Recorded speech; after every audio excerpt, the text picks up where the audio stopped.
আজকে যে বিষয় নিয়ে আলোচনা করছি বিষয়টা হচ্ছে যে ফ্ল্যাটের লোকেরা কেন হাঁটু ব্যথায় বেশি ভোগে। কিছু কিছু লজিক্যালি আমি কথা বলবো, তার সঙ্গে সঙ্গে কিছু কিছু টিপস বলবো কী করে আপনি ভালো থাকবেন, ফ্ল্যাটে থেকেই আপনি সুস্থ কী করে থাকবেন। তাহলেই আপনি এই ভিডিওটা শেষ পর্যন্ত দেখবেন, কারণ এই ভিডিওটার মধ্যে কিছু কিছু টিপস দিচ্ছি যে টিপসগুলো আপনি শুনলে আপনি অবাক হবেন এবং সেইগুলি যদি করতে পারেন আপনি ভালো থাকবেন ফ্ল্যাটের মধ্যেই। নিজেকে যত্ন নিন এবং ফ্ল্যাটে থেকেই আপনার হাঁটু ভালো করুন। আমার হোয়াটসঅ্যাপ নাম্বার থাকে, কোনো অসুবিধা আমাকে হোয়াটসঅ্যাপে জানাবেন, আমি আপনাকে হেল্প করে দিলাম। আর একটাই কথা বলি, আপনি উপকার পেলে সবাইকে সাবস্ক্রাইব করতে বলবেন আর সবাইকে শেয়ার করতে ভুলবেন না, কারণ আমি আছি আপনাদের জন্য, দীপাঞ্জন সামন্ত। কারোর কাছ থেকে অনলাইনে আমি কোনো ফিস নেই না, আপনি অসুবিধা হলে আমাকে হোয়াটসঅ্যাপে জানাতে পারেন, আমি আপনাকে হেল্প করে দিলাম। কারণ দেখুন ভিডিওটা শেষ পর্যন্ত, ফ্ল্যাটে থেকেও আপনি কি করে হাঁটু ভালো রাখবেন, দেখুন ভিডিওটা শেষ পর্যন্ত।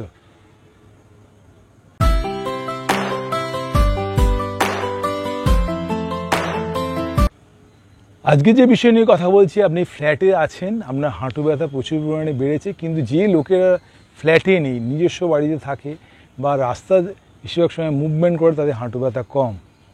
তাহলে আমি কিছু কিছু যুক্তির সঙ্গে কথা বলছি, সেগুলি যদি আপনি মানতে পারেন তাহলে আপনি ভালো থাকবেন। কারণ আপনার ফ্ল্যাট হচ্ছে 600 থেকে 700 স্কোয়ার ফুট, খুব বেশি হলে 1000 স্কোয়ার ফিটের ফ্ল্যাটে আপনি থাকেন। তো 1000 স্কোয়ার ফিটের ফ্ল্যাটের মধ্যে থাকলে যে হাঁটাচলাটা আপনি করেন সারাদিনে ওই ফ্ল্যাটের মধ্যে, তাহলে আপনাকে হিসাব করতে হবে আপনি সারাদিনে 100 মিটারও হাঁটেন কিনা সন্দেহ আছে আমার, 100 মিটারও। কারণ ওইটুখানি স্ট্যাটিক জায়গা আপনি মুভমেন্ট করছেন, খুব বেশি হলে সিঁড়িতে একটু ওঠানামা করছেন, বা এখন লিফট আছে, লিফটেও আপনি মানে হাঁটাচলাটা খুব একটা হয় না, 100 মিটারও আপনি হাঁটেন না সারাদিনে। তো সুতরাং আপনাকে চিন্তা করতে হবে যে একটা লোককে যদি হাঁটতে হয় 10 মিনিটে, আমরা 1 কিলোমিটার হিসাব করে রাখি, 10 মিনিটে 1 কিলোমিটার। তো সুতরাং আপনি 1 কিলোমিটারের জায়গায় আপনি 100 মিটার আপনি হাঁটছেন না। ভাবছেন অনেক কাজ করছেন, সেটা হাতে কাজ করছেন, পায়ের কাজ হচ্ছে না, মুভমেন্ট হচ্ছে না আপনার। তার জন্য আমরা স্ট্যাটিক মুভমেন্টের জন্য আমাদের বাটাক অংশগুলো আপনাদের বড় থাকছে, তার সঙ্গে সঙ্গে আমাদের হাঁটুর মধ্যে চাপটা বেশি পড়ছে, এবং তার সঙ্গে সঙ্গে যেটা সমস্যা ফ্ল্যাটের হচ্ছে আর্থিংয়ের সমস্যা। কারেন্ট জ্বালাতে গেলে আর্থিংয়ের লাগে, তো সুতরাং আপনার আর্থিংয়ের সমস্যা। আপনি ফ্ল্যাটে থাকলে মাটির সঙ্গে কোনো সম্পর্ক নেই, ফ্ল্যাটে থাকলে মার্বেল আছে, টাইলসে আপনি থাকেন, সেটা আপনার পক্ষে ভালো নয়, সেটা খারাপ। আর্থিং আপনার শরীরের মধ্যে আনতে হবে হাঁটু ব্যথা কমাতে গেলে। তার সঙ্গে সঙ্গে ফ্ল্যাটের সবথেকে ডিসঅ্যাডভান্টেজ হচ্ছে রোদ্রু লাগে না, মানে ভিটামিন ডি আপনি কম পান। এখন ডাক্তাররা দেখলেই বলবে ভিটামিন ডি টেস্ট করুন, তাহলে ভিটামিন ডি টেস্ট করলে দেখতে পাবেন আপনার ভিটামিন ডি ডেফিসিয়েন্সি এসছে। সুতরাং এই ছোট্ট ছোট্ট টিপসগুলো আপনি মাথার মধ্যে ঢুকিয়ে নিতে পারেন, আপনার কেন হাঁটু ব্যথা হচ্ছে, আপনার এই ছোট্ট টিপসগুলো আপনি যদি মানতে পারেন বা মেনে এই ছোট্ট টিপসগুলো যদি নিজেকে অ্যাডাপ্ট করে নিতে পারেন বা পাল্টে ফেলতে পারেন, তাহলে আপনার হাঁটু ব্যথা কমবে। প্রথমত হচ্ছে আপনি যেখানেই থাকুন, ফ্ল্যাটে থাকুন বা 100 স্কোয়ার ফিটে থাকুন কি 700 স্কোয়ার ফিটে থাকুন, আপনাকে ছাদে উঠে বা যে কোনো জায়গায় একটু হাঁটাচলা সকালে অন্তত করতে হবে। সকালে উঠে যদি হাঁটাচলা নাও করতে পারেন, সকালে একটু ঘুম থেকে উঠে বলেছি খালি পেটে কপালভাতি করলে আপনার ডাইজেস্টিভ সিস্টেমটা, হজম প্রক্রিয়াটা ভালোভাবে হলো। তার সঙ্গে সঙ্গে আমাদের অনুলোম বিলোম করুন,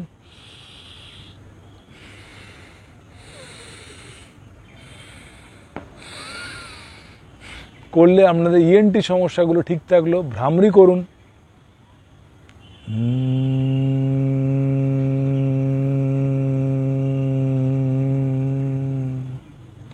ভ্রামরি করলে আপনার ব্রেন সেলগুলো অ্যাক্টিভিটিস বাড়ে। তো ছোট্ট যদি 5 থেকে 10 মিনিট এই সিটিংটা যদি করতে পারেন, কপালভাতি 5 মিনিট, অনুলোম বিলোম 5 মিনিট, ভ্রামরিটা মানে 10 থেকে 12 বার করলেই আপনি উপকার পাবেন।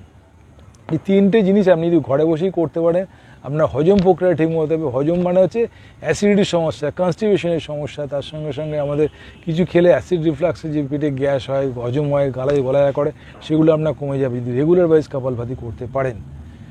তাহলে আপনি পেটটা যখনই গ্যাস হচ্ছে না, রেগুলার পেট পরিষ্কার হচ্ছে, তাহলে আপনার গ্যাসের সমস্যা যে বলেছি, যে অস্টিওআর্থ্রাইটিস, সার্ভাইকাল স্পন্ডাইটিসের সমস্যা থাকে, হাঁটু ব্যথা, কোমর ব্যথাগুলো, এগুলো থেকে আপনি কমে থাকবেন। তাহলে হাঁটাচলা যে ফ্ল্যাটের মধ্যে করতে পাচ্ছেন না এইটুকুনি জায়গার মধ্যে, তাহলে আপনি কপালভাতি, অনুলোম বিলোম, ভ্রামরিটা মাস্ট এটা করবেন। রোদে থাকার চেষ্টা করুন, ছাদে উঠে হোক বা যে কোনো জায়গায় যে রোদ্দুর গায়ে লাগলে আরাম লাগে সেই রোদ্দুরটা লাগানোর চেষ্টা করুন। তার সঙ্গে সঙ্গে যেটা করতে হবে আপনাকে সাদা তিল রেগুলার ওয়াইজ প্রতিদিন আপনাকে খেতে হবে সাদা তিল।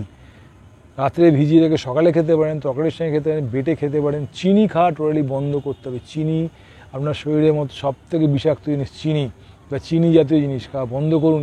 লেগস ফুড, ডিম, দুধ, মাংস এগুলো খাওয়া বন্ধ করুন। মাছ খেতে পারেন, মাছ তো আর পা নেই, মাছ খেতে পারেন কিন্তু সেটা কম। তেল একদম অফ করার চেষ্টা করুন। তেল হচ্ছে আর একটা বিষাক্ত জিনিস, তেল একদম কম করে খাওয়ার চেষ্টা করুন, তেলে রান্না। সুতরাং এই ছোট্ট ছোট্ট টিপসগুলো আর যেগুলো আমি কথা বলে যে অনুলোম বিলোম ভ্রামরি প্রাণায়াম এগুলো করবেন, তার সঙ্গে সঙ্গে রেগুলার ওয়াইজ হাঁটুর ব্যায়াম, থাই শক্ত করা ছাড়া, হাঁটু এই থাই শক্ত করা ছাড়াটা যেখানে আমি বালিশ দিয়ে চাপ দিচ্ছি 1 2 3 4 5 6 7 8 9 10, আবার ছাড়ুন 1 2 3 4 5 6 7 8 9 10, এরকম করে করে 10 থেকে 15 বার এই পায় আবার এই পায়, এরকম করে করে করে আপনি যদি রেগুলার ওয়াইজ ব্যায়াম করতে পারেন তাহলে আপনার থাইয়ের জোরটা বাড়বে। আর থাইয়ের জোর বাড়া মানেই আপনার হাঁটু ব্যথা কমবে। আর ঘরে যে ফ্ল্যাটে থাকেন, ফ্ল্যাটে থাকলে একটা চটি আমি বলে দিচ্ছি, সেই চটি অনলাইনেই কিনে নেবেন। সেই চটিটা কিনলে আপনার গোয়ালি ব্যথা এবং হাঁটু ব্যথা আপনার ভালো থাকবে। আর পেটে যদি গ্যাস অ্যাসিডিটি সমস্যা থেকে আপনি মুক্তি পেয়ে যান তাহলে আপনার ওজনও বাড়বে না, আপনার অনেক রোগ থেকে আপনি বেঁচে যাবেন। শুধুমাত্র কপালভাতি রেগুলার ওয়াইজ করুন, এটা মহৌষধ। আমি যেটা মনে করি যে বেলপাতা যেমন 3টে পাতা দিয়ে আমরা পুজো করি, সেরকম কপালভাতি, অনুলোম বিলোম, ভ্রামরি 3টে প্রাণায়াম যদি রেগুলার ওয়াইজ করতে পারেন আপনার জীবনটা নির্দিষ্ট তালে চলবে। এই তালটা যদি মেনটেন করতে পারেন তাহলে সার্কেডিয়ান রিদিম বলে কথা বলি, যদি মিউজিশিয়ানের একটা গানের সঙ্গে সঙ্গে তালটা চলে, আমার শরীরের মধ্যে সেই তালে চলে, তালটাও আপনার ঠিক থাকবে। আপনার অ্যাসিডিটি সমস্যা হবে না, রেগুলার পেট পরিষ্কার হবে এবং তার সঙ্গে সঙ্গে আপনার ওজনও বাড়বে না, আপনি দীর্ঘদিন সুস্থ সবলভাবে জীবনযাপন করতে পারবেন।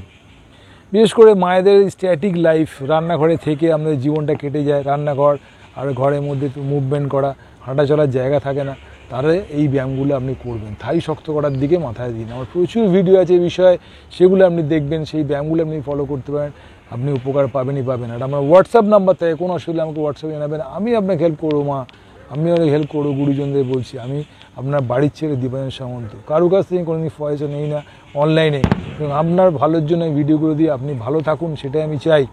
ভগবানের কাছে এই প্রার্থনা করি আপনি ভালো থাকুন, সুস্থ থাকুন। আর একটাই কথা বলি, দীপায়ন সামন্তের ভিডিও দেখতে থাকুন, আপনি উপকার পাবেনই পাবেন।